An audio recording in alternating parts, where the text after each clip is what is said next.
Hello, and welcome to Fresh Blood, a podcast about killing it after 40, where we prove that new blood does not necessarily equal young blood. Here to discuss what it takes to have continued success through life, I'll be your host, Jolie Downs. With over 20 years of executive recruiting experience, I've learned how much we can grow and be inspired by other people's stories. I'm excited to share that with you here on Fresh Blood. Today, we are talking with Laura Banks.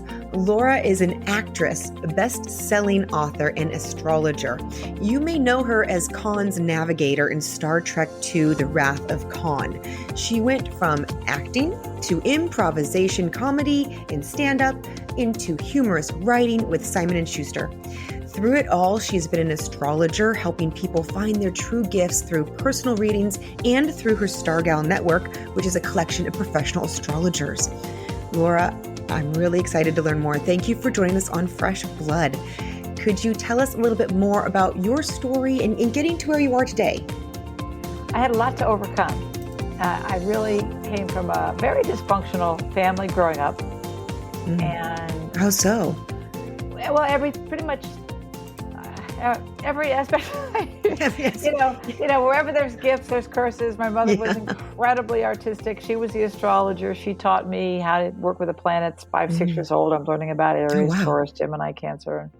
But she kind of had a little drinking problem, and my father was violent, and my brother committed suicide. I mean, God, I'm sorry. Throwing a bunch of stuff out there right away, only to make the point that I had the instincts at around 22 to move from Kansas to California to get into self-improvement situations.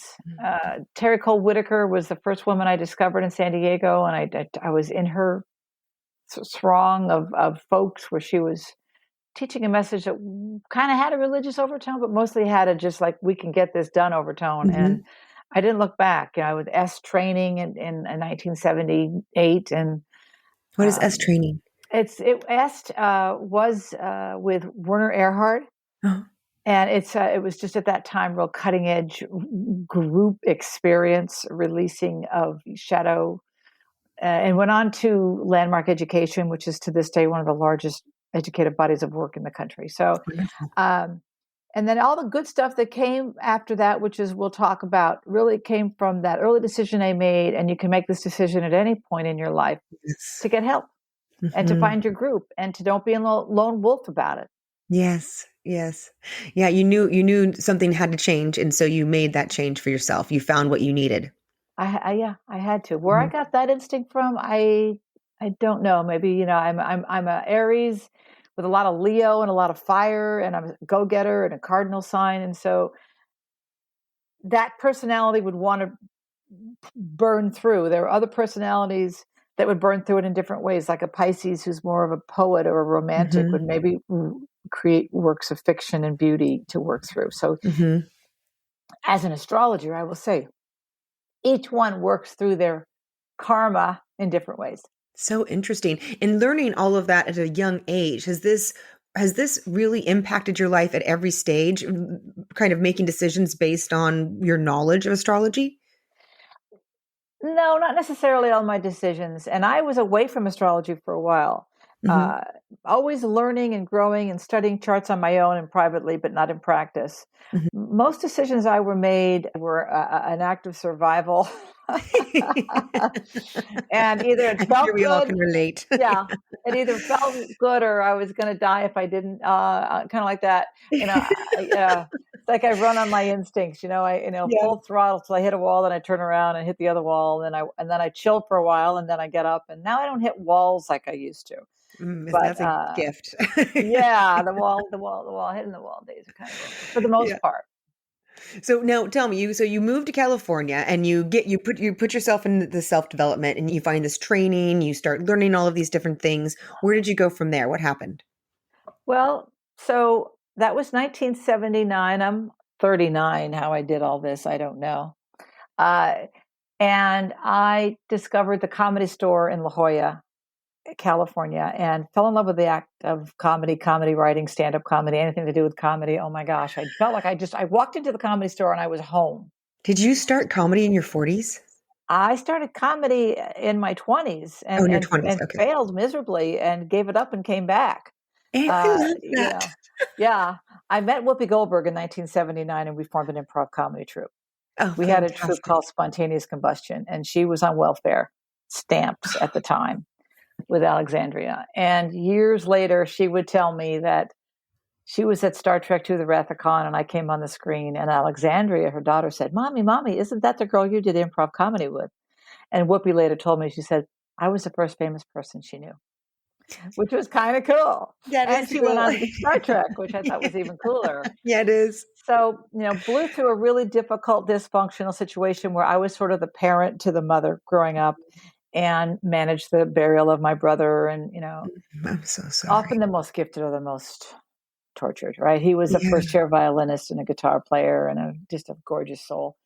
And so I knew I either had to get out of Kansas City or I was going to go with mom because mom was pulling me under. And that's Mm, the nature, right, of a codependent relationship. And you know mhm. what? As soon as I left, she got better. Wow, And all the work in really? the world I Isn't was that trying to do, amazing? as soon as I got out, everything went together for mom because she didn't have me to depend on anymore. She had to turn to her marriage. Wow. Yeah. Wow, So no, in that's a lot. 79, it's crazy. So in 79, anyway, I was in the comedy clubs, I was doing improv. And then in 1980, I moved up to LA where I got my degree in drawing and painting. And then one day saw in the trade papers a listing for a movie role that was exactly my physical type Mhm. in Central Casting. And I went down, I met with Central Casting, then I went to Paramount and worked for a month on Star Trek. And that became three more starring roles in movies and books and everything I've done since. But when I So you first was weren't being discovered, I was working very hard as a waitress. I didn't and have any money. I didn't know anybody. were you trying to be an active actress at this time, or was it more of like, "Oh, I Yes. saw this and it looked interesting and I went and tried"? No, I've been acting since high school. I'd started in the Okay. high school plays, and I was always either drawing or painting or acting. I always loved the visual arts or the performing Mhm. arts. Just Mhm. naturally, my whole energies have been in self-expression. I'm single by choice and child free by choice. Love men, love romance, love dating, love relationships, love long-term relationships. Yes. But I just was always about my own self-expression. So self-expression is Mm. the theme, is Mhm. the through line, Yes. right? Yes. And so yeah, Oh, I love that. Okay, so that's fantastic. So you start acting on these Star Trek movies. there's one Star Trek too. The Yeah, Star Trek movie, yeah. and from there, after the acting, where do you go from there? Like, where did the Stargirl Network come from? Where did you start that? Okay. Well, that's been in my radar. It's still in development for years. Okay, here's a great example. You have a dream, you have a goal, you have a desire. How many years? Well, who cares? It's going to happen if you know Mhm, it's going to happen, and that's where I am with that right now. Right now, it is me. It is me working, and I'm in development with some people to launch what will be a network of intuitives that people will have access to. awesome. Everything takes chutzpah, right? Falling Yep. down, getting up, losing it Oh, all, yeah. finding it again. Experienced bankruptcy. I've just had it all happen to me, girl, and I'd rather be me. I'd Yes. rather be me, alive and playful, connected, than some sort of practical, predictable life. Now, everyone's going to be different, though. Like a Virgo or a Taurus isn't going to be comfortable with the life I've lived. They're going to Mhm, need it a little more buttoned down and put together. mhm. And I have fifth house planets, which is risk, venture, positive, and so it all works out. Yeah, no, it is interesting, and you're right. We all have our different things that work for us. I mean, some of us, a very stable position might great, and Mhm. others you need that stable position, or else it grates. So Yeah, it's yeah, all about yeah, finding that right thing. And now you mentioned, I mean, you've mentioned some big things that you've dealt with in your life, and yes. things that a lot of people, unfortunately, have also had to go through.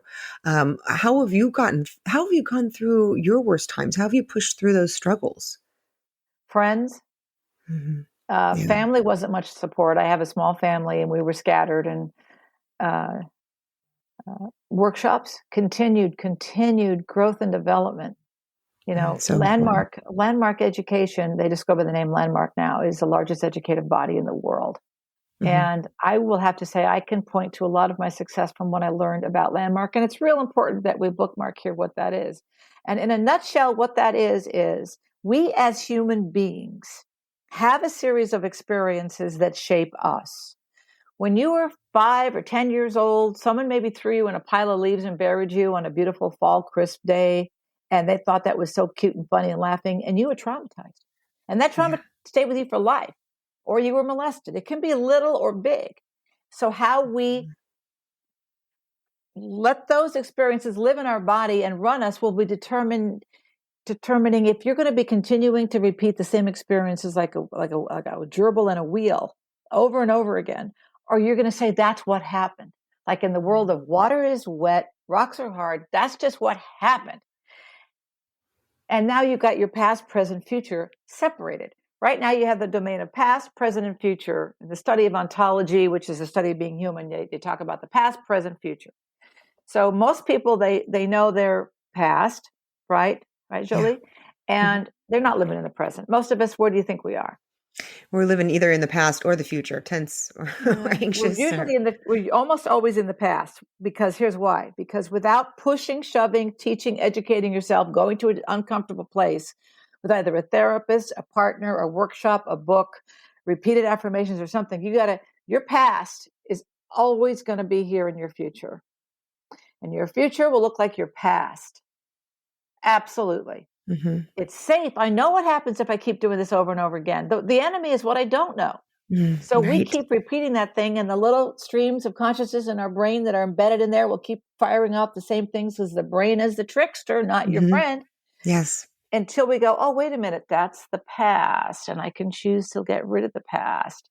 Now we have an opportunity for a clear present and future that we didn't have before. And that's what I continually went back to the work at a Landmark. I'm not here to sell Landmark. I'm here to say there are all kinds of mentors out there that can teach you be here now, Hmm. Is and there be here any now is the key, because otherwise you're just going to keep doing and saying the same thing over and over again. is there any tip that you would give people to help them let go of that, or bring themselves back into the moment? Because this is something that most of us struggle with. Let's be honest. This is a very human thing. It's How do you? it's a very delicate question. People are really suffering right now. I mean, it makes me really sad. People are really suffering. And I'm not going to pretend to have any answers. I know I've had a lot of suffering in my life, and I believe humor. Okay, I believe humor is a lot of it. I mean, I'm sitting here kind of on the verge of tears, and I'm realizing what's gotten me through in its humor. And I'll tell you, my mother was a very unhappy lady, and I remember the very day I learned comedy. I went to her and I was dressed up like a little Native American Indian, and I was offering her beads. I go, "You want to trade?" Like as a joke, my Halloween costume, and she just lost it and she cracked up. And in that moment, I realized the power of comedy. If you can laugh at these situations we're Yes. actually in, Oh, I that they're so agree. absurd, that Yeah. he left you, she left you, I'm Hmm. broke, the house is on fire. It's really empty and You have. meaningless bravado. It's really to laugh, Yeah, you right, have to Joey? sometimes. Oh, completely. No, some of the most deepest Oh, deepest moments of despair, sitting there with family or friends, yeah. we have just escalate, into extreme laughter, because you know what? It's kind of like you have to go, you got to go there, and you need to release, and it's going to be released in some way. And the laughter is a Yeah. healing release, is what Have it you ever is. done that thing where I am like crying my eyes out, and right in the middle of that, it turns into laughter? Yes. Hmm. And it hasn't happened a whole lot, but there has been that well where I hit bottom, and then the absurd thing kicks in, Hmm. and you can watch funny movies when Hmm. you're sad. If you have a funny friend, or you need to find funny people, find new friends. If there's friends that are sucking the very life out of you, and you think, well, I Completely. can't let go of Mary or Joan or Jerry or Jack. Well, guess what? You have to. Hmm. And the Yeah. planets move in particular cycles, and each cycle will help you in different ways to shed, to get rid Hmm. of. Like when Mercury goes retrograde, everybody gets all spooky. When in fact, Mercury Just retrograde happened. is Just happened. it's a very good time, because we can go and review what cycle just happened. and Mm, evaluate our friendships and our romantic interests and our partners. What are we accepting? What do we need to have a better boundary around going mm, forward? right. Oh, that's a good Really, so point. really, edumacation is the way out of Hmm. suffering. That's what I believe. And the word of the Hmm. day is edumacation. Edumacation. And it's Okay. and it's strategery. Strategery. Edumacation. So Yes. And strategery. what is the edumacation? What's that a combination of? Edumacation. It's just got the ma in Let's just education. get the ma. Yeah, yeah. Just putting the ma You in got it. ma in there and the ma in the educate. You need an education. You check up from the neck up is what I say. Yeah. What's holding you back is what will take you through. It's the front of the hand, back of the hand. You have a skill, and it took you this long to devise this kind of fleshed out, cool looking, polished Jolie, right? And Hmm. cool looking Laura. And like, yeah, Yeah. got it working it. I'm working it. It's going. That same polish, that same veneer, took the other side. It's the thing that holds you back. It's the thing that can only take you so far to the same place over Hmm. and over again. So if you don't fall to your knees and get a gobsmack, I like to say godsmack, but I think it's gob smack. Hmm. Why is it gobsmack? What is a gob? I don't know. I Shouldn't it don't be know. God? I mean, someone's got to smack you. I like that. You're so Something. right. Sister, mother, But something. It's got because to the happen. universe is smacking you. That's what's happening. The Right? universe is coming in and it's smacking you up. And this is what, And it will. And most yes, of us make changes in crisis. We yes. wait for crisis. You don't have Hmm. to wait for You crisis to don't make have a to wait for change. crisis. Yes. That's what this podcast is trying to help people with because That's yes, excellent. it's Yeah. so true. We do make those changes in crisis. And that's a we don't have to wait. And No, you don't have to wait for a certain age. You don't have to wait for a no. certain right And, and time. and some people might be looking at me and going, "Oh, Laura Banks, and she's had this and that, and she's got the books and the movies, and I had a TV series on." Well, to brag about myself, to make a point, I've not Yeah. left out a dime of what I've wanted to do. I did I the love stand-up it. comedy. I did the improv comedy. I hung out with Robin Williams and Billy Crystal and Jay Leno and David Letterman at the very beginning of the Fantastic. comedy world in 1979, 80 at the Comedy Store. Iconic. I was right there. It was Ah, unbelievable. And then I went on and I'm in Star Trek and I'm touring with the cast and I'm signing autographs. And then I get a 3-picture movie deal. And now I got a 3-book deal. And one Simon and Schuster where I got a 6-figure advance and another one sold 250,000 amazing. copies, a humor book on dating. And Awesome. my first book was way ahead of its time about online dating, and nobody bought that one. But So it might be ready now. They might be ready now for that yeah, dating come to book. think of it. Yeah. But the point of all that is, and I moved. I moved to California when I wanted to, and I went and I did that. If I can do it, anybody can do it. I didn't have a hand up. I paid back student loans for years. I waitress. I've had to knuckle crawl to make this work. Mhm. And I really do believe that because I'm blonde in some ways, Jolie. Okay, I want you to know. My friends need to kind of take care of me. I'm the one that, like, just the other day, I left kind of my glasses, sunglasses, and some scarf or something in the lobby of the theater, and my friends Yeah. got to go back and get it from me. I'm just, and really, there are worse stories in mine. But do not look at your past for your future. You are not Right. defined by that. Yes, you're so right. And you were talking about something really important too, that we keep doing the same things over and over and we think it's the right thing. It's that familiar thing. It's like we keep just whatever's familiar to us, we do over and over. It's scary to make that change. But you've been able to push yourself past that change. What do you think is inside of you that helped you push past those changes? I mean, I think how it was can what was outside of me. I think it was mm, accepting mentorship.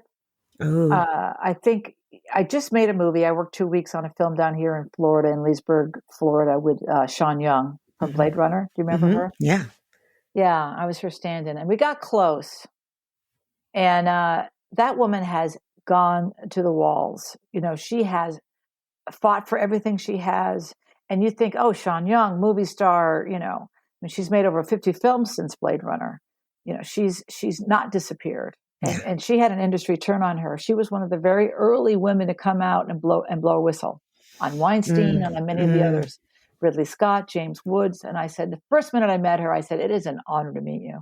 And I Ah, later got to tell her, look, you were one of the pioneers for women to have a voice against what men are capable of in Hollywood. She's like, amazing. yeah, well, oh yeah, it was great. It's great. I mean, so not pretentious, not full of herself, but her mother was just horrible, Mm. and she got a big deal movie role and with Sting, and the mother told her she didn't get it.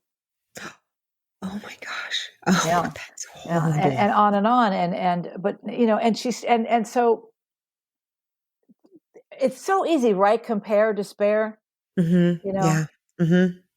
oh, she's thinner, taller, shorter, has more money, has the husband, has whatever. And it's Path to impossible to misery. not look. And that's the design we have in our culture of commodity Yes. being the answer Yes. and And money being the answer. it's what makes us unhappy. That And whole it's what makes us comparison. unhappy. Yeah. So, Yeah. It's yeah, it doesn't, it doesn't make, well, do you think it makes you unhappy? yeah. I mean, I have this quote on the bathroom wall for my children, and it says, to compare yourself to someone else is a fool's game and will steal your joy. The only Yeah. person that you should compare yourself to is who you were the day before.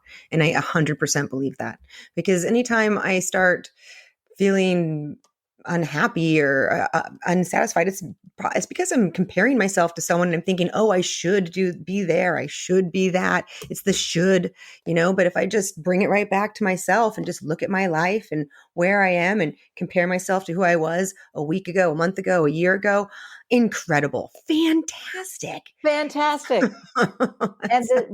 zennials and the zennials, which are the early 20s people, they're really dealing with compare, and they're really in despair Yeah. with the Instagram and all the social media. If one of you is listening now and you're one of those, just stop. Just give Yeah. yourself at least time out, because that is all a world of comparison. That is Mhm. only about comparison. You Yeah. only live inside a world of comparison. It's heartbreaking, really. I'm so grateful that we didn't have that in my No. youth personally, just because you're not mature enough to be able to. I mean, let's be honest. I mean, most of us aren't mature enough, with the Okay. social media. I mean, even the people who created the social media or on the social network, that documentary admitting that I created this technology. I know what Yeah. it does, and now I'm addicted to it.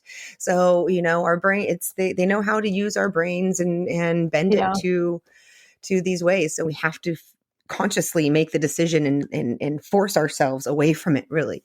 We really do. And we have to mentor people that need our help and be a living, breathing example. If you're a mom or a dad, to get your kid outside to throw a ball, or to show them nature, or to put your phone down. Yeah. My podcast, Zodiac Magic Podcast.com. Hmm. Doug and I, we were talking about recently. I had a reading with an intuitive who told me we're sort of nearing Armageddon end of next year. I'm like, what? He says, oh yeah, we're going to stockpile our food, and you're going to need to hide in the hills, and there'll be people dying. You got to get a gun. And I told Doug, off mic, I was like, Doug, there's this guy saying this, and then that's not a message I want to convey. That's Mm-mm. and what's my point of all that?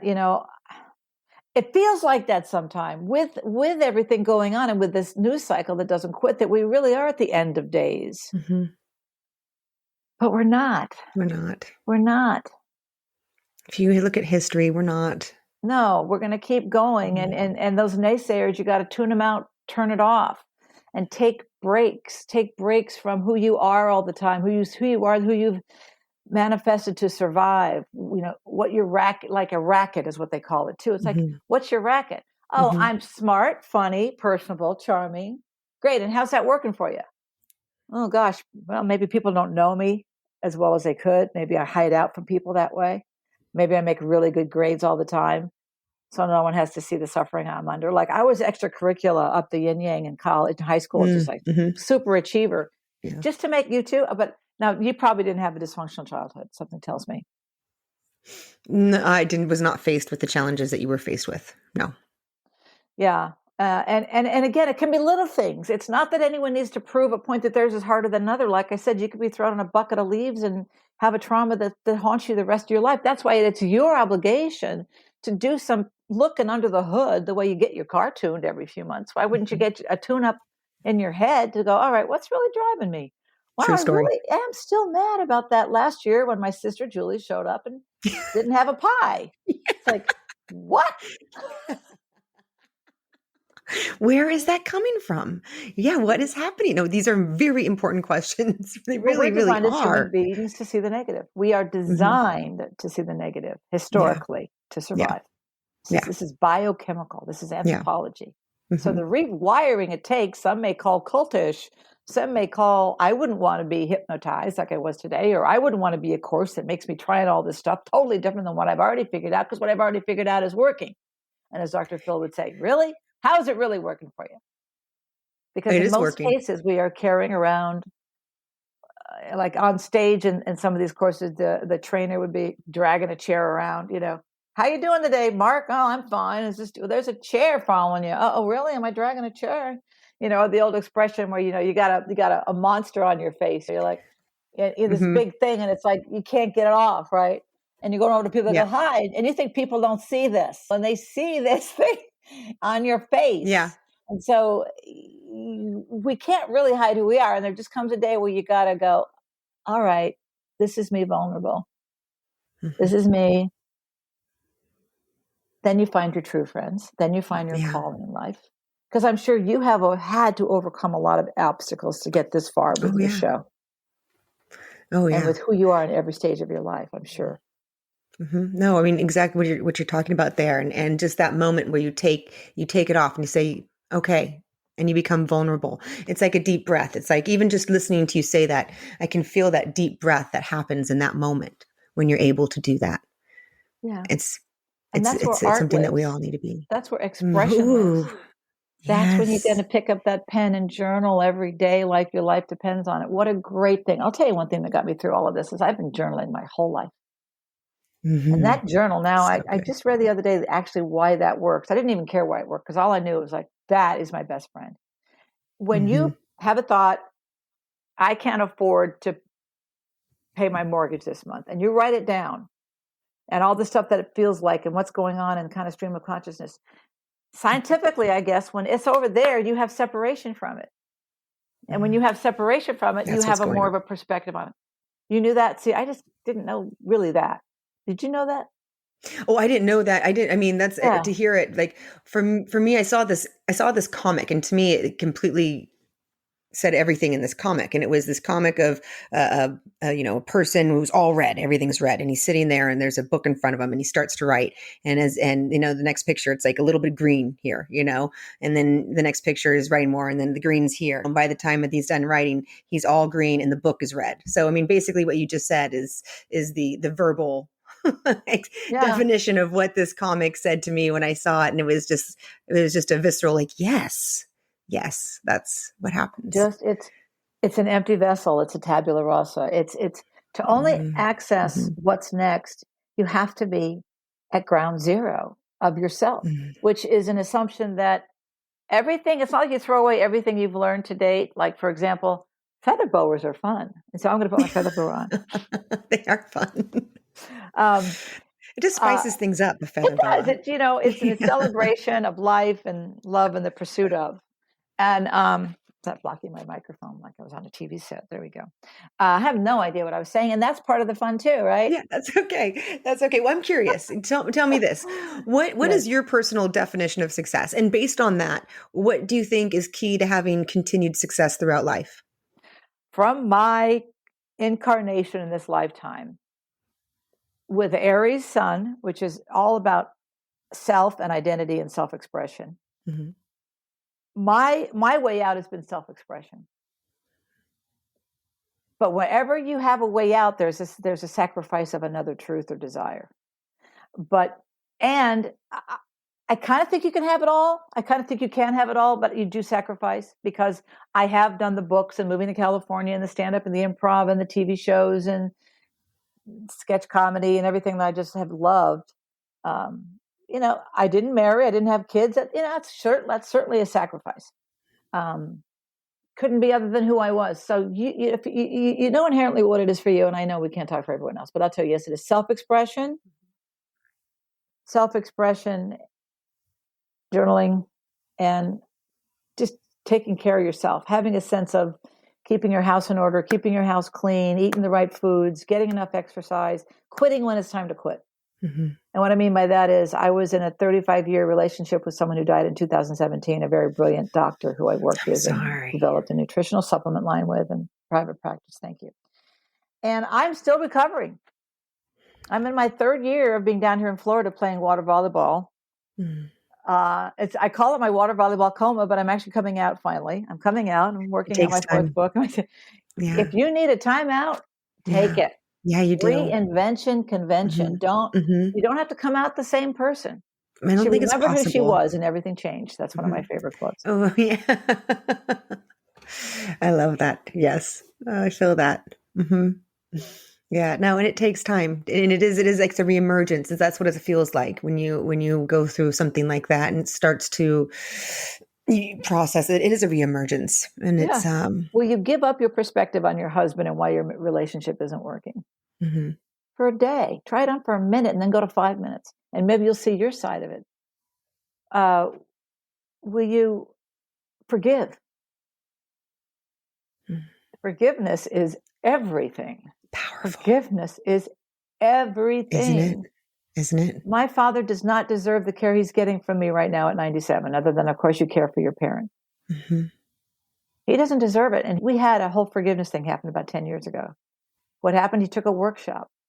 He took a sabbatical inside this work. I call it like a sabbatical. Think of and then we connected, but think about a university where they're pouring information into your head. These Yeah. teachers know how, and you take sabbaticals as student and teacher, but we don't in life. We used to. We used to take real vacations from work and things, right? Mhm. No, now we just go, go, go because of the competition and the fear Mhm. and the thing. And now the go, go is to avoid the job, maybe. We're almost in an avoidance action in the younger generations now. Just the same. It's like Zeppelin said, we all wear uniforms. There's no escaping the conformity, whether you're escaping to We doing are, nothing yeah. or escaping to choosing to be Mhm. type A and going up to that Wall Street job. Exactly. Right? It's very, very true. Yep. And really the planets and where they are is incredibly important to everyone. And anytime I work with anyone, they say they get 10 years of therapy out of just one session, because I can see everything from a perspective of at birth, this is who you were stamped to become. And where that Jupiter is where the gifts are going to come naturally. It's where all the cornucopia is. And people don't know where their Jupiter is and what house to activate that. They aren't by nature, but Mhm. to know it and understand it is a different realm. Saturn, the taskmaster, the devil, Venus is also considered the devil in astrology, but the part that just is going to crush you and you're going to come out transformed. Where that is going to always be your Achilles, your kryptonite. So it's important to kind of know. I don't care how you get there. You don't have to choose astrology, but you got to know how yourself ticks, Yeah. Yes, like a fine exactly. Swiss watch. Treat yourself like you're a Jaguar or you're a Cougar or you're a Swiss watch. How do I work? Mhm. From what ground of being am I basing my decisions? Are they based on Mhm. forgiveness? Are they based on compassion, understanding, power, self-expression? Mhm. Yep. No, Can you thank you. let I go mean, of someone who needs to be let go of because you being there is what's holding them back? well, and forgiveness is the ultimate thing for letting yourself go. It's your freedom. It's Yeah, it's the powerful thing to ease everything inside. It's I have a that lot to simple. forgive myself about. I certainly Mhm. do. I Mhm. made some changes, some mistakes in business, and I don't know that I'm living in the right place. It's just, it's a big hot mess and you go forward. How have you figured out to cope, Julie? Well, the forgiveness thing is really big. I would say that's been one of the bigger factors of moving me forward Yeah. in life was learning how to forgive Yeah. myself, and learning how to forgive myself opened up how to forgive other people, things that I've been holding on to for a long time. And Choosing the healthy friends to keep and the healthy ones to get rid of. Aren't some people just toxic? yes, yes, and being able to identify that and eliminate that from your life is a very important thing. Very important. I And was for one that would fall in those cycles in the past. following those cycles, Hmm. and women out there dating right now, and in men out there dating, the narcissists and the users and the fast hookups. And I think we're moving toward a bit of a different kind of sexual revolution. I don't know that it's awful that we have. I think it's bad if people are experimenting way too young, but after a certain age, like 18 or 16, whatever, everybody knows usually something happens. I think you can constructively just have a terrific sexy life and it not be bad or negative. And I think for women specifically, and men struggle with that because it's women in their lives, is that women are repressed sensually and sexually, and their marriages are suffering because they don't have that expression. Hmm. And there was a course in New York City. It's called Mama Gina's School of Womanly Arts. Isn't that a funny name? Uh-huh. And all of us well-heeled actresses and corporate ladies would go to this brownstone and wear boas and basically discover our fun side, our pajama Yes. night, pajama night party, and just feeling sensual and feminine and just That's enjoying it. great. And you're not going to get hurt, like, the whole issue with rape and all that scary stuff. Mm-hmm. You just know that if you really have good boundaries with men, get rid of the ones that are narcissists. Don't let them drain you. I've done that. They will, and you'll be stuck, and you'll still be in love with them because that's what they do. Yes. You got to move to another town. Just, but if you can keep the toxic ones away and feel happy and sexy and fun and in your body, then your relationships I think it's really important that's what makes them great. Mm-hmm. I completely agree. I love that. Well, now, Laura, tell me this, because we've talked about a lot of, you've done a lot of really cool things. So I'm curious, what do you consider to be your greatest success, and what did you learn from it? Interesting what just came up from that. I wrote it was the book. Okay, I'll give the wrong answer first and the right answer second. Okay, I'm curious. The wrong is the wrong word, because it's very cool too. So I think surviving shooting an action picture in the Philippines where I led real armies into battle. Oh, sprayed down with wheels of fire. Yeah. You don't have to go see it. It's Wheels of Fire. Live armies into. Oh yeah. I had lunch one of the shoot dates with a little general, and he had a Filipino army, and I thought they had fake guns and stuff. And later I found out that when they yelled action, and when I jumped out of the armored personnel carrier and I'm leading, I go, "Man, this way!" And we're all running, and I'm the Sigourney Weaver character up front with my machine gun, and they all shoot off these guns, and I went into shell shock for 3 or 4 days. But the whole concept of that filming and what I went through this tunnel, I had a one-woman show about it. There's so many facets. Google search Spalding Gray. Okay. He's got some movies out where he took you to the Philippines and what happened to him, and that's what happened to me. So we filmed where they filmed Apocalypse Now. We were in monsoons, earthquakes. I was sucked into the ground by albino midgets. They flew over a bridge, and I'm running up the bridge, and my leading man is this actor who's kind of a creep, who's not friendly and isn't watching my back. And later find out he's dealing drugs to John Belushi. It's just like this layer upon layer of like all these things, But that's not that was amazing to shoot an action picture and not die. Yeah. Yeah, pretty much just not die. Which is a joke. If you're an actor, free film actress in these action movies, literally they just didn't care. They take your life in your hands. They didn't care. Wow. Yeah. A lot different now, huh? Yeah. I just want to be careful I answer this question correctly. Okay, I'll say what first came to mind because that's what truth is. Yeah. My third book, I'm getting all my names confused. Embracing Your Big Fat Ass, an Owner's Manual. That's a great name of a book. Came to me in a flash. A woman self-qualifies with 5 pounds or 40 pounds. Mm-hmm. All of us think we're overweight. Mm-hmm. Embracing Your Big Fat Ass, an Owner's Manual was the Simon and Schuster book. It was my one time I was really published by a big house, and there was a 6-figure advance and a bidding war, and I was going into Ballantine and Warner Books and Simon and Schuster, and I'm like, oh my God, I was just so excited. And so exciting. The book was really hard to write because there were a lot of essays in there but Jeanette Barber is my co-author, and she's won about 8 Emmys working in television, and she's a brilliant comic. We wrote 2 books together, Jeanette Barber. Our first book, Breaking the Rules, was just absolute hysteria, tongue-in-cheek about how to date. Our second book, Embracing Your Big Fat Ass, is humor and fun, but between are these real-life essays that we all had, that Jeanette and I wrote. And I'm most proud of that. I'm most proud that I had a really good editor to have it all come together, that it put the word ass in the title way ahead of its time. And now everyone's got the word ass everywhere. But back then we were going to go on Good Morning America, but because the word was ass in the title, they said they couldn't have us on the show. But what other word would there be? Embracing Your Big Fat Hiney? It just doesn't work. But in that I did have to write an essay about my mother's, what is that when you don't eat? Oh, you don't eat anorexia.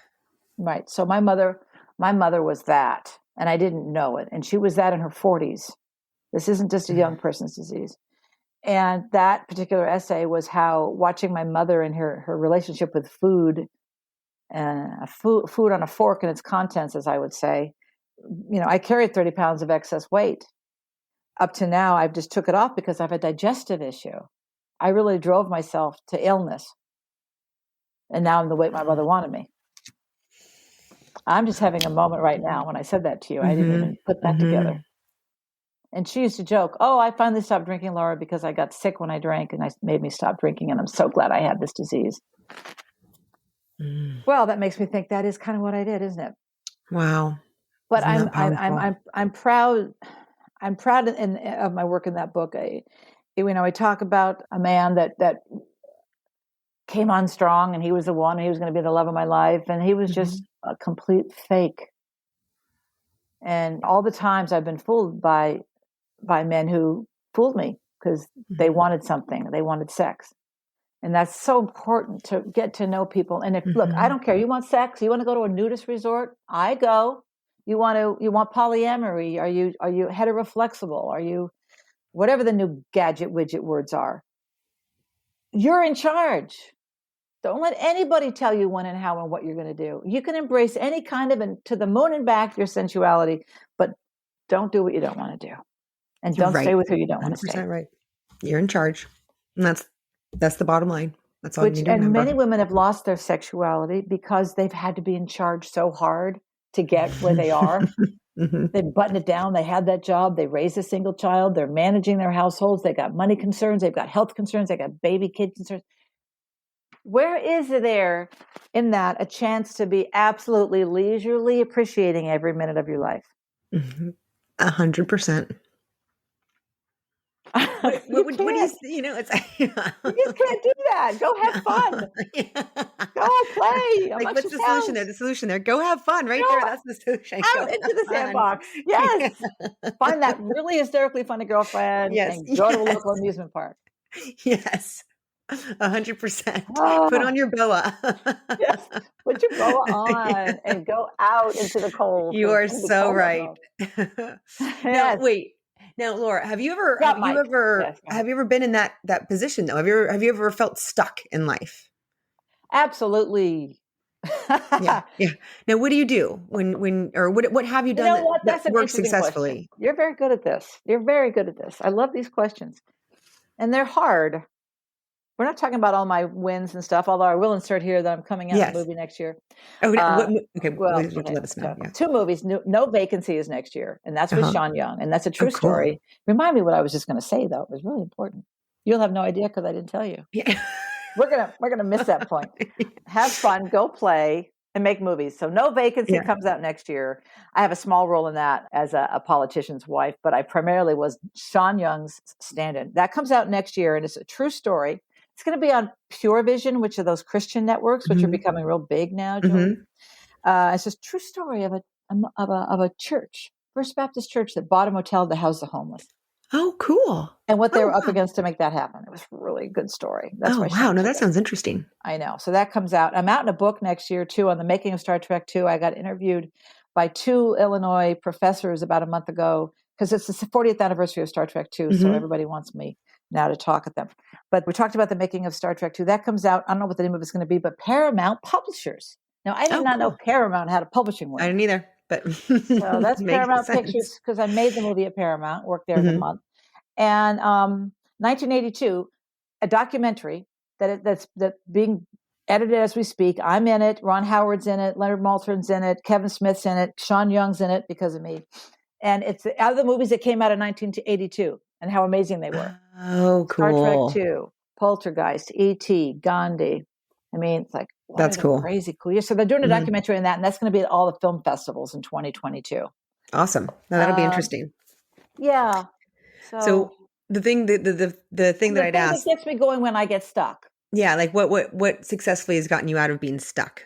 Moments like this of gracious and generous people, so of yourself, that would say, "Come on the show I've created, and I'm going to give you a timeout from the rest of your life, and I'm going to talk to you, and I'm going to make you my friend, and I'm going to trust you're going to say interesting things." I mean, what a leap of faith on your part. It takes that. It's just find a friend, Mm-hmm. make that phone ring either professionally or personally. Have fun with your business. Get dressed up in the morning and put heels on and a boa and do your 50 calls. It can be fun. If it's It not can fun, be you won't fun. do it, Yes. Oh, I do. In the middle of the pandemic, I actually had 2 weeks there where I wore resort wear. I just pulled out. I was like, you know what? We can't go anywhere. So I'm just going to, every day, I'm going to pull out one of the dresses I would wear at a resort and I'm just going to have resort week. And I have no resort dresses. Now I'm going to have to go out and buy some. What's a resort dress look like? Oh, well, really, they're just long dresses that I'm not, I mean, I Oh, live in Santa oh, Cruz, but the beach, I'm not going to wear any of my oh. long dresses all Like around. like sparkly nightgowns, like for first seating on a cruise ship or something? Well, yeah, I mean, nothing super fancy, really. I mean, really, it's just No long. Bob Mackies? Yeah. They're just long dresses that, I you love the might sound of wear at that. a Hawaiian resort or What a great something. idea. So, What a great idea. I have to go look for a long dress. but, you can make But things really, it's fun. taking a time out, Jolie, and calling a Yes, time out on yourself. Back to that yes, sabbatical concept. I've yes. really taken what it's taken, which is about 3.5 years of being in seclusion, playing water volleyball with a couple hundred other people. Um, I'm not. I could easily beat myself up about that. Money wise, time wise, I only got older. Why didn't I do it? Now that I'm back in the world and people are meeting me and talking to me like, "Oh my God, Laura Banks, you're so amazing. I know about you," and I didn't see myself that way, and I still struggle with seeing myself that Mm. way. And the more astrology I go into, the deeper I get into astrology, the more I'm of service and the more I get my biggest joy from having a chart talk to me with Archangel Michael and getting some vision and some people when the lights going off and they see why they made these Mm. choices their entire life. That's why I want to Helping put them. together a network of readers, because this is instantaneous get off whatever it is when you realize, like, Jolie, I need to just do your chart because I will tell you things and you will not know how I know. And it I will would love that. relieve you. You'll get it even more profoundly on a spiritual level, that you're on a karmic wheel and that you live so many lifetimes. How else could it be? I would love it. Laura, I will hire you when we'll after this. Because I am an absolute Leo, that's for sure. So Oh my God, I love Leos, of I course. feel that there is a lot of interesting things about astrology. So I am very curious. I actually have a whatever it's called, your chart or whatever it tells you the houses or whatever. I don't even know Natal what it chart. all means. I just have one. That's a natal chart. Yeah. That's That's on so my cute. wall. So I don't know what any of it means, but it's there. The moment you were born, and the moment you were born, is that on your birth? Did you? Yes. Okay. Yes. There's like an imprint. Like if this is you and you're, wow, wow, I'm just being born. And then the planets are like Uranus, Taurus, Uranus, Virgo, Venus is over there, and this, and it goes, and it imprints you and who you are. Now, let's talk about, really, Laura, planets do that. They can't do that. Well, think of the moon. Think of what happens when the moon gets full like it is today. Emergency rooms fill up to the Hmm. wall. Hmm. More lunacy. Hmm. The moon does that to us. We have scientific evidence that we are almost all water. Our planet is almost all water. 97% of what's going on, we don't even know what's going on, be it subliminal or even in our own DNA. They've discovered most of it's just space. It's just space. Then the moon does that to us in its cycles. And I can tell you, start a new project on a new moon, not a full moon. Okay. That's just science. Okay. Well, Today's see, I not didn't the know day to this. start a new That's project. fascinating. Okay. Very Today good is to know. harvest time. Today is just let it all go. You can't do any more with whatever you built for the next week. So the Okay. moon and its 2 cycles in a month, that's going to give us a sustainability the way they used to use the land for crops and for food, and the planets to understand that. So the moon does that to the planet. You don't think Uranus didn't do something to you? You don't think Pluto didn't do something to you? These Interesting. planets, absolutely, they did imprint you, and they will continue to. This is all we know is that there are certain masses in the sky that are dancing with other masses in different gases, and that Hmm. rhymes. So That it will be does. my next book, Masses in Different Gases. So basically learning more about your astrology or like learning how to get Yes, your chart can help yes. you can Oh, help you everything. It's already set. They understand to a millisecond when they're going to land on the moon. They understand to a millisecond the movements of the sky and Jupiter. I look at my ephemeris and I can tell you in 2050 exactly to the degree where Jupiter's going to be in the sky. And we're not on some finite wheel. We're not on a fated system. We are in a dance with this down to a degree. I hate to say it like that because there's a lot more layers to it than that, but there is a super duper truth to the fact that this is, we're on a roller coaster, and there's will, you can go this way or that, but we're all on a ride. I really like how you put that.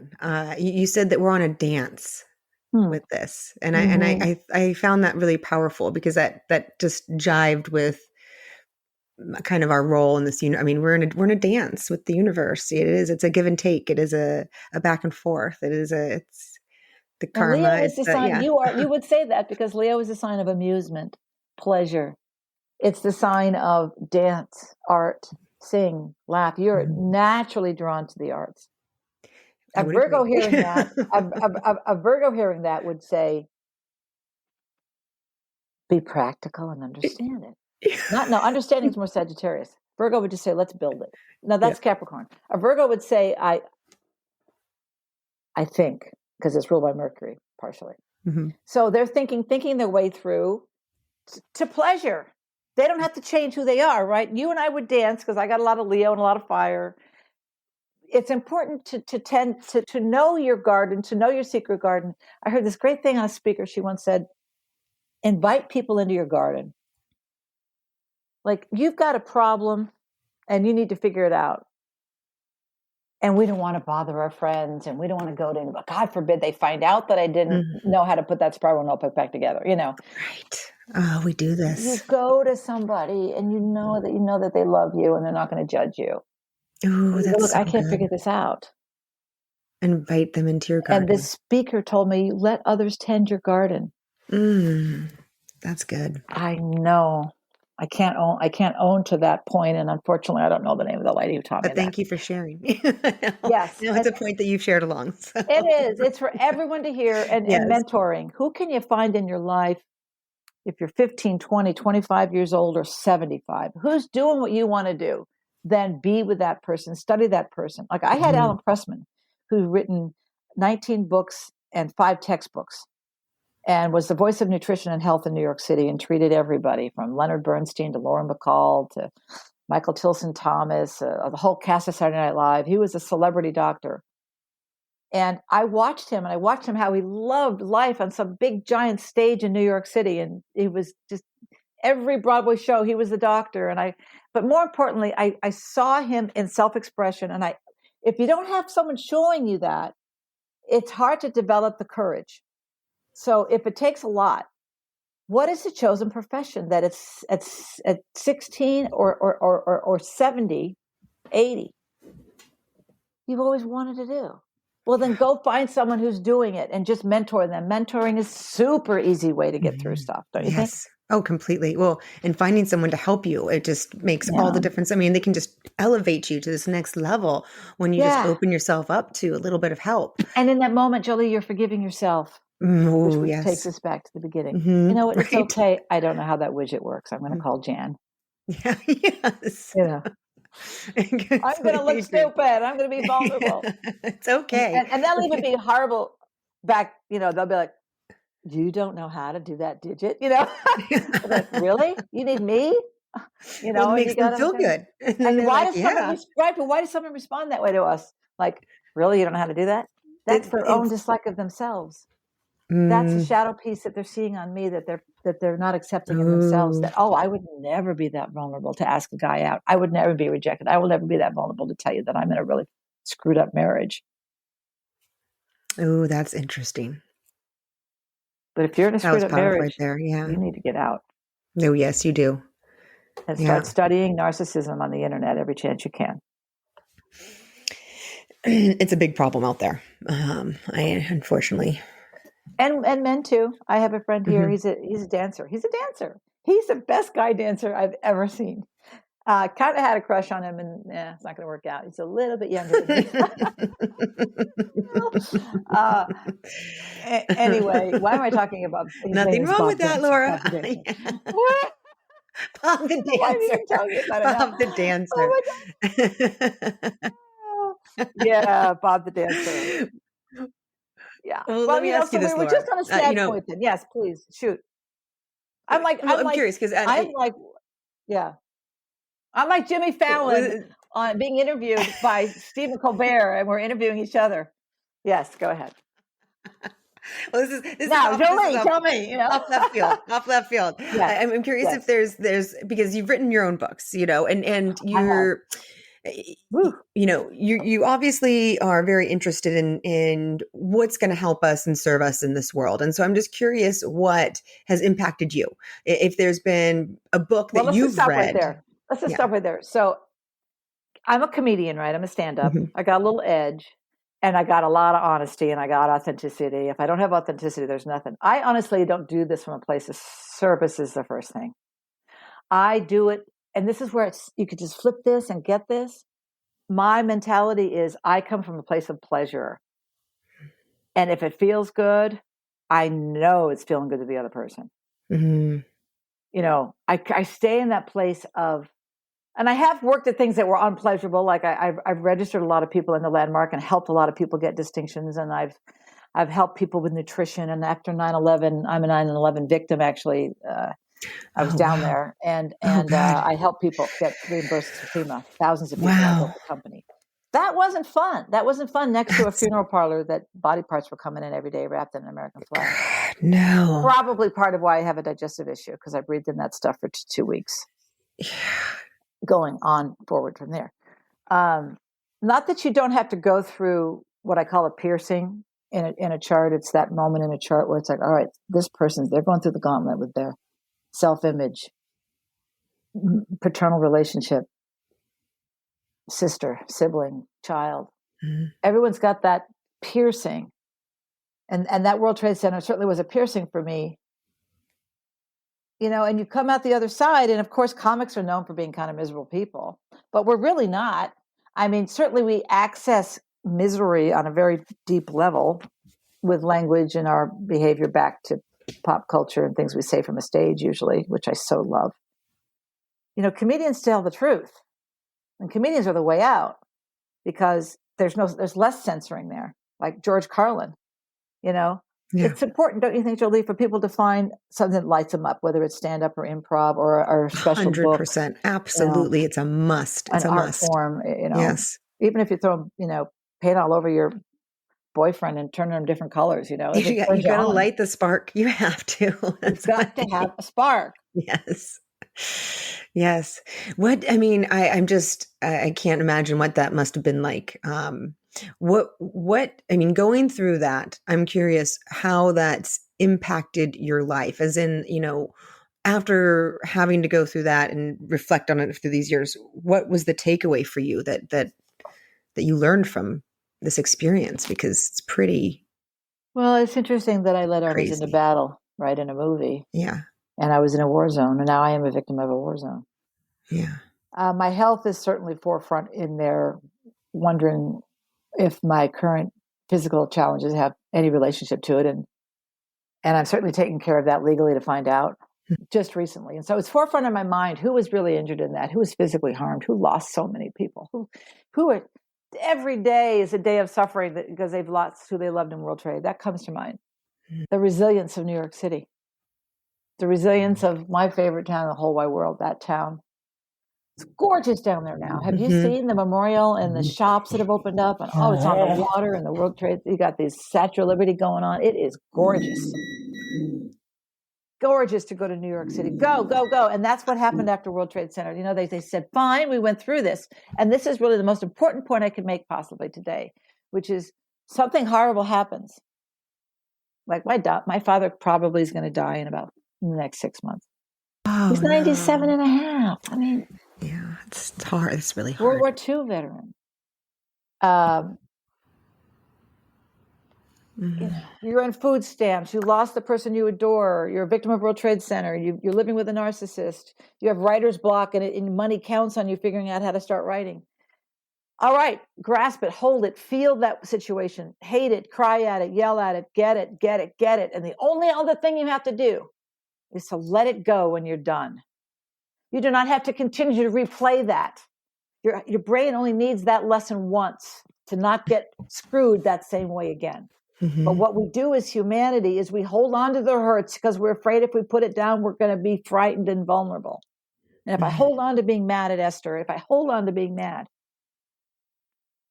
and all it does is give you high blood pressure.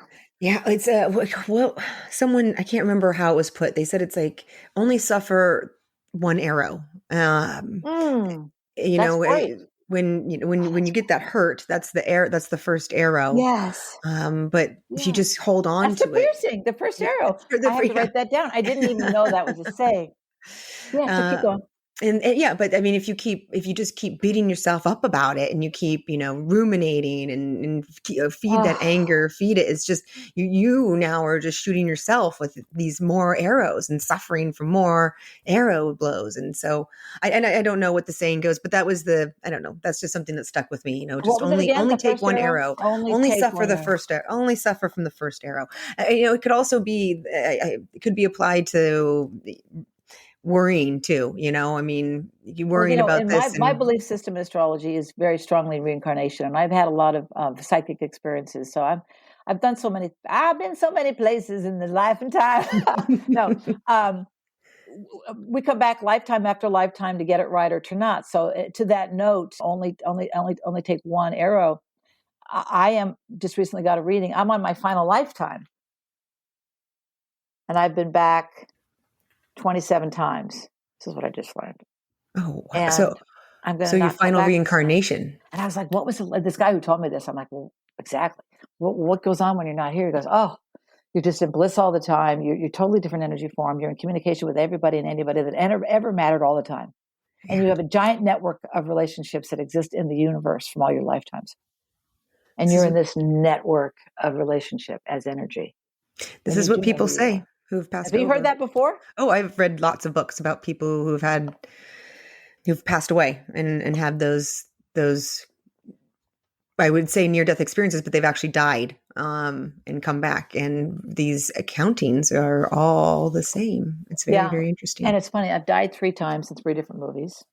I died as a spaceship navigator. Now, my favorite one is the second one. I died. I was eaten by a monster. In which one? Come on, Jolie. Which one? In which movie? I'm trying to think. I like which movie. Have you ever met a woman who was eaten by a monster before? No. What movie though? I want to know. And what kind of monster? You would not know the name of my movie because it is on Netflix now. It's called Demon of Paradise. So it was a demon monster. Classic. So it's a demon water monster. I'm totally going to go watch you be eaten. Who had his way with me. Yeah. And I have a joke. Yes. Yeah. I was eaten by a monster. Yeah, you haven't been eaten until you've been eaten by a monster. Very green and very horny. So things are going pretty well. So I took him home to eat the folks. Yeah. I'm embarrassed. But so, you die on camera and then you die in real life. I had an out-of-body experience, many of them. When the moment my brother died, I left my body. I went into this veil, they call it, or this mist. And it's a cloud of unknowing. And then you go through. And I went into this cloud and I popped out and I went right to where he was dying in his car accident. And I felt the ascension. And by then I'd made my way, parked the car, gotten into the hotel lobby. And this guy's looking at me and are you okay? And he kind of catches me as I collapse to a chair and get my body, my spirit back in my body. I'm not making that up. It's like, this is a bottle of nail polish. Yeah. I'm telling you, it happened. Yeah. My spirit left and it happened when I almost died in a car accident. I left my body during a car accident and saw every frame by frame moment of my life, which that does happen. This happens. Yeah, I know this happens. Totally yeah. And if you don't get one of those, you better start and hurry up as you're dying because you got to pack from 0 to end. My bags are packed to that car accident, but you will look at every frame of your life before you die. Yeah, it's Akashic. I do believe. Oh, and I believe. Well, who knows what happens, but something that people say in that have experienced these death experiences. They say that when you die, that you relive your life, and you relive, like in a moment of time, you relive every single moment of your life, and you feel what you put out into the world. So all of the hurt that you put out to other people and how it rippled through the universe, you feel that. But the reverse is true as well. All of the good that you put out into the universe and how it rippled, you feel that. And you feel all of it in this moment, in this understanding and knowing and realization of what is, all So what comes do you into think you in that happens? moment. That's beautiful and well said. What do you think happens when we die?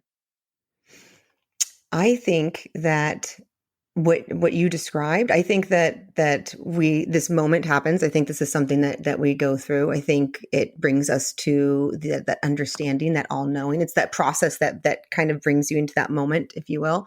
But what you described is that constant connection. I believe that it is an all knowing, all connection, all spiritual, different realm, if you will, of something that's hard to fathom on the earth. I feel like this is where we are to learn. This is our battlegrounds for our Yeah. soul, for our soul's learning and development. Yeah. That's what I believe. And I believe too. That's well put. but this has been a very interesting conversation. I have enjoyed it thoroughly. Now, for people who are interested in your services as an astrologer, where can they go find you? Zodiacmagicpodcast.com is my show where we have psychics and intuitives on, and I do the first 15 minutes. 15 minutes? Is 15 different than 15? What do you think, Jolie? Should I go with 15 or 15? 15. I'll stick with 15. Yeah. First 15 minutes, I'm doing the planets and what they're doing in a week so you can plan your life. I'll tell Oh, you what's okay. the best night for romance versus finance. Don't Mm-hmm. sign the contract here, sign it there. And I do that without knowing your chart. I give that away for free. Anyway, stargalnetwork.com is my website if you want a natal chart reading and relationships, where I'll take his chart, her chart, or her chart and her chart, whatever you are. And I say, all right, this is what works about you. What doesn't. I can do astrocartography, which will tell you What's where you're that? supposed to be living Oh, interesting. to That's find whatever it interesting. is you want. And Mm-hmm. different planets line up with different lines Oh, in a wow. latitude and a longitude way. I do transits, which means what you're going to look at in the next year. Are you in a Saturn return? Then your life doesn't. A kid turns 27, 28 years old. He's going through a Saturn return, and they'll come out different the other side. They'll be married. They'll be in a different school. They'll have a different job because there's just this huge transition there. I like to share that with people, that just knowing the biomarkers of what's coming and know your personality. How did you integrate your mother's madness into your life? What did you give up? Where are your strengths? You got to kind of break it down to have a breakthrough. Mm-hmm. Like that, that. Yeah. Ross Perot. Yeah. Yes. And if Yeah. they want to find your books, is Okay. there a different site or? Embracing Your Big Fat Ass, an owner's Mhm. manual, is on Google search. Okay. I believe that's at Amazon. I don't know I know my books are still out there. Breaking the rules, last ditch tactics for landing the man of your dreams. Love online. Good luck. And Embracing Your Big Fat Ass owner manual. And I'm writing a new book on astrology and Star Trek. Awesome. Interesting.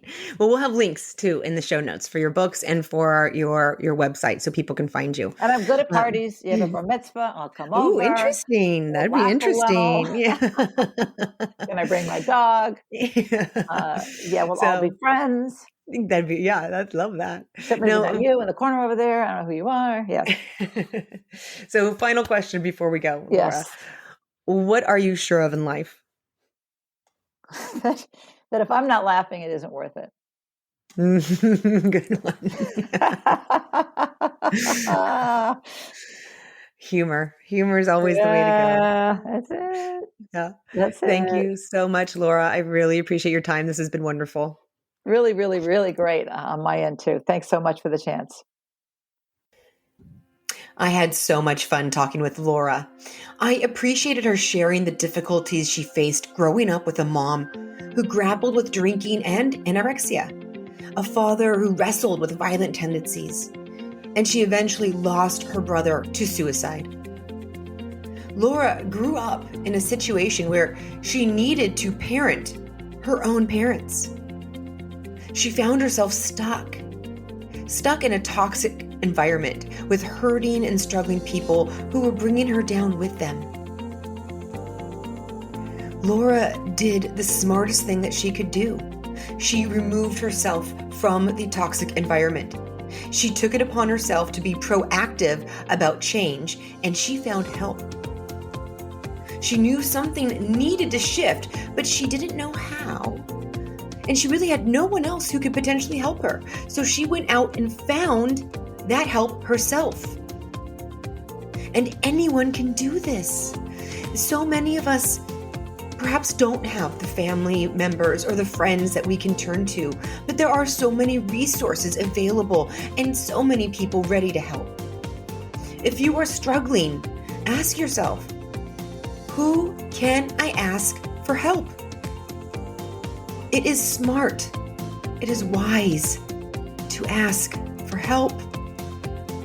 If you don't know where to go, start searching on Google. Google has the answer to almost everything, almost.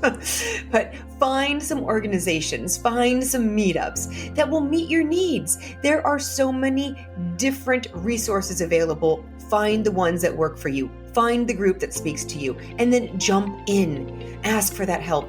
Reach out to the people around you and start connecting. Keep asking. Keep looking until you find the help you need. For Laura, she found help in personal development through the Landmark Forum. She learned how to harness her mindset for positivity and growth. She learned how to release her shadow self. Now, for many of those who are likely wondering, what does that mean? The shadow was first talked about by Carl Jung. He described it as the unconscious or unowned parts of our personalities that our ego fails to see or accept. It is any aspect of ourselves that we do not expose to the light or to other people willingly. These parts of ourselves, they're born in childhood, when an adult made us see a certain aspect of ourselves as good or bad. Now, as an example of this, I want you to imagine a young 5-year-old boy who perhaps has an emotional experience and bursts into tears. And his father yells at him to stop crying like a little boy and be like a man. The boy takes that to mean that crying is bad, and he will begin to act tough, when what he really wants to do is cry. I feel so bad for the countless men who had their emotions stolen at a young age. Crying is so cathartic and healthy.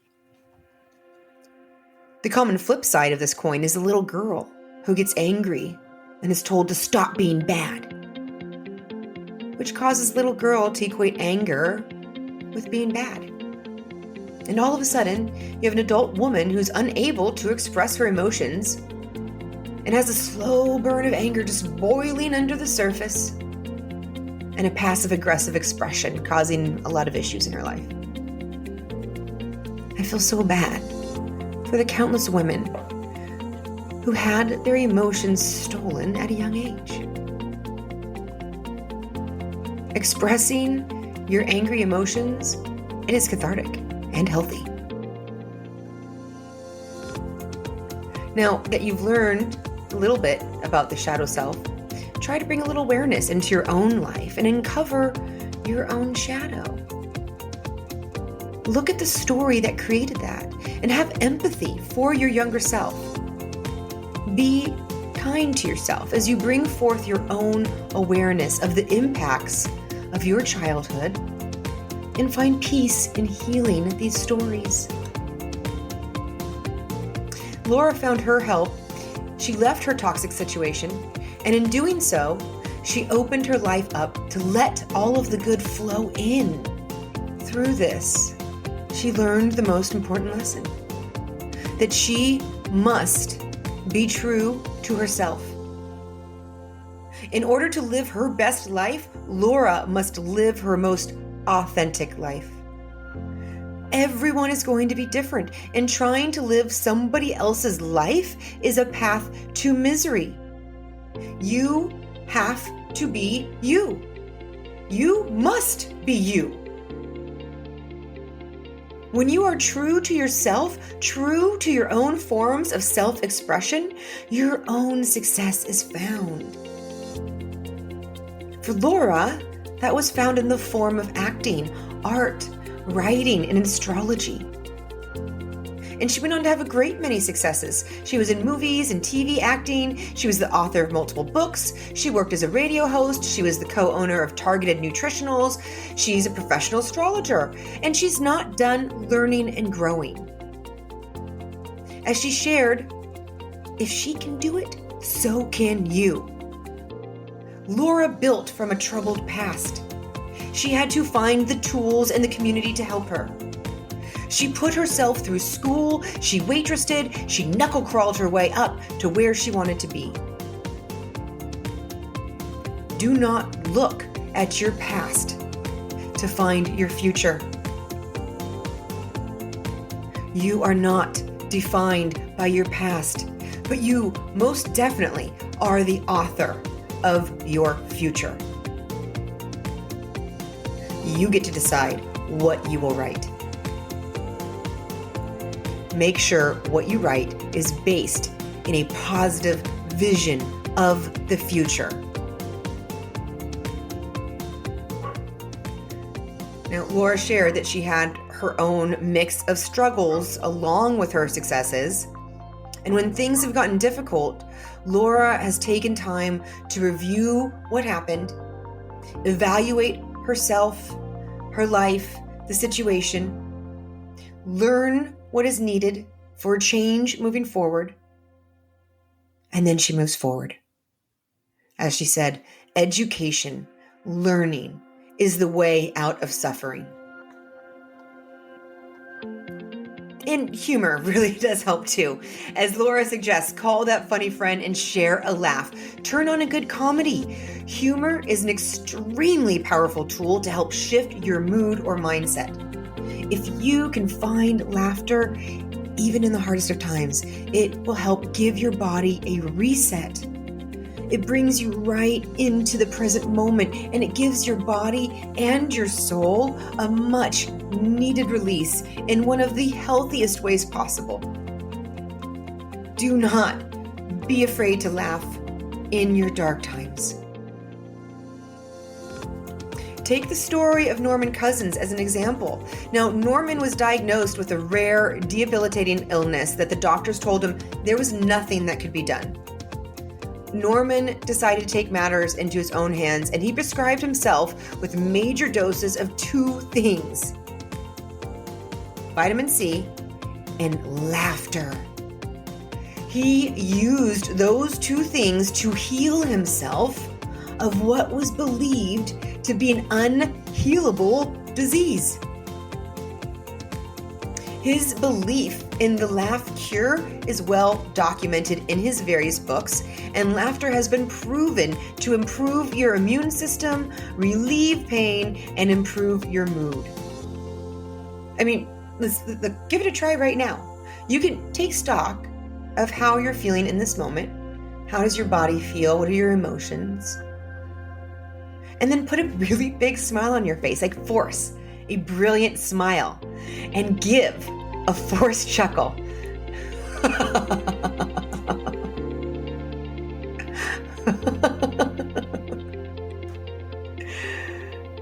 How do you feel? I don't know, I feel pretty good right now. Laughter truly is the best medicine. Give it a try. Have you listened to your favorite comedian lately? Have you discovered a new comedian? As a suggestion, perhaps instead of the news or social media scrolling or the dramatic action movie, grab a comedy instead or pull up a comic. And let's all add more laughter into our lives. Another great insight from Laura was that we must all know the answer to the question, Who are you? As she said, you must be looking under your own hood, doing your own evaluations. You get your car tuned up regularly. Why would you not do the same with the most important machine in your life?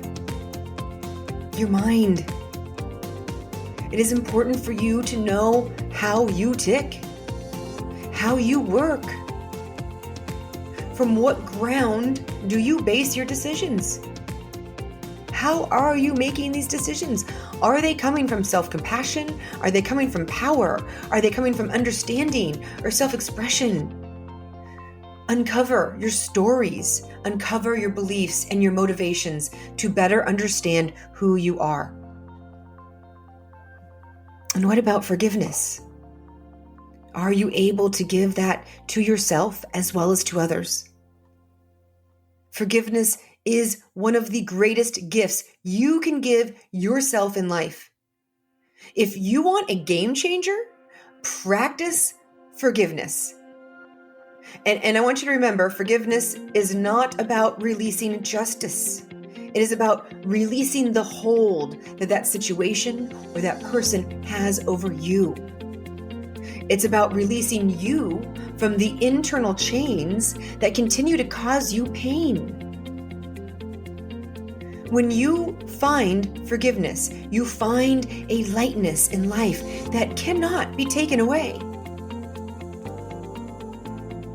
Finding forgiveness is the ultimate freedom, full stop. It's so vitally important. I mean, I've talked about this before. If you're listeners, you've heard this. And I know I'll talk about it again. And this was the catalyst for me creating a copy of Vishen Lakhiani's 6-Phase Meditation, who is from Mind Valley and is another organization like Landmark that can really help you shift your mindset. Now, Vishen has a 6-phase meditation, and I added it as an episode 67 for this podcast. Forgiveness is the 3rd phase, and it is practiced by following 6 simple steps. You can do a very simple forgiveness meditation yourself by following these steps. First, choose the person that you want to forgive. Close your eyes, create the space, visualize that space where the situation occurred or a very safe, protected space. Now, second, read them the charge. What that means, I want you to see the person in front of you. Tell them how they wronged you. Feel the emotions, relive the anger and the pain, and feel it burn, but only for a couple of minutes. I want you to bring up those emotions, tell them how they impacted you, how they affected you, and then you move on. The 3rd phase, think about this person. What kind of experiences have they gone through in life to make them act this way? What did they lack in life? What hurts have they gone through that made them do what they did? What shaped them to get them to this place? And I want you to remember that hurt people hurt people. 4th, we move on to attempt to see things from their eyes. See the situation from their perspective. Feel compassion for this person. Then 5th, think about what you have learned from this situation. Ask yourself, was there a meaning that helped you become a better you? How did you grow from this? Reflect on your own growth from the situation. And then finally, the 6th step, forgive them. Let them know you are done holding on to this grudge or pain. Imagine hugging them, passing love onto them, and setting them free. See them fading away. Feel yourself letting go, and feel yourself lightening. Remember to do this on yourself as well as others, and repeat as needed. The bigger things that you need to forgive will take more time. They will take more meditations. Now, I've personally adopted this forgiveness practice over the past few years, and it has brought me more peace than I can possibly describe. I have let go of painful memories, and I have found myself released from so much wasted negative energy. I have found it transforming relationships that I was not sure were salvageable. I have found deep sleep where there was once insomnia. I have found a lightness of spirit that I did not know was possible. It has been a gift, and I encourage you to consider making it a practice in your life as well. Make your list. Pick one person or act a day and slowly release yourself of these negative burdens. You will release the chains of negativity and leave open the space for your own positivity and success. You will find that with this practice, it will become easier and easier to forgive as things happen in your life until eventually, right in that moment, you will find understanding forgiveness and you will become unfuckwithable. As they say, to forgive is to set a prisoner free and discover that prisoner was you all along. Finally, I'll leave you with a final thought from Laura. Regardless of whatever difficult thing you're dealing with in life, grasp it, look at it, really see it, go through it, learn from it, and then let it go. Let it go when you are done. You do not have to keep replaying that pain over and over. You only need the lesson once to learn. But for some reason, we tend to hold on to our hurts, keeping them close to us, and thinking that they will protect us from being vulnerable again. But this just prolongs the pain. This just deepens the scar. Being vulnerable is where healing happens. Being vulnerable is that deep breath of acceptance of self. As Laura said, being vulnerable is where art lives. This is where expression lives. So forgive yourself, forgive others, be vulnerable, learn from the pain you are subjected to, and only suffer the one arrow. You cannot choose the first arrow, but you do get to choose how many times that same arrow pierces your heart. I did look up where I had heard this from, and of course, it was from the Buddha. He said, in life, we can't always control the first arrow. However, the second arrow is our reaction to the first. The second arrow is optional. So this is my wish for us all, that you will catch yourself when you mentally add more pain and suffering, that you'll be kind to yourself, giving yourself credit for noticing it, and then you'll make a decision to avoid another arrow and consciously choose a different reaction. Until next time. Thank you for joining us on Fresh Blood. Please subscribe and follow us on all streaming services, including Apple Podcasts, Amazon, Spotify, Google Podcasts, and Player FM. You can also follow us on Facebook and Instagram at Fresh Blood Podcast. I would love your help in spreading these stories and important messages. Please give us a like and share with a friend. Your help is greatly appreciated. I hope you make today a most fulfilling day.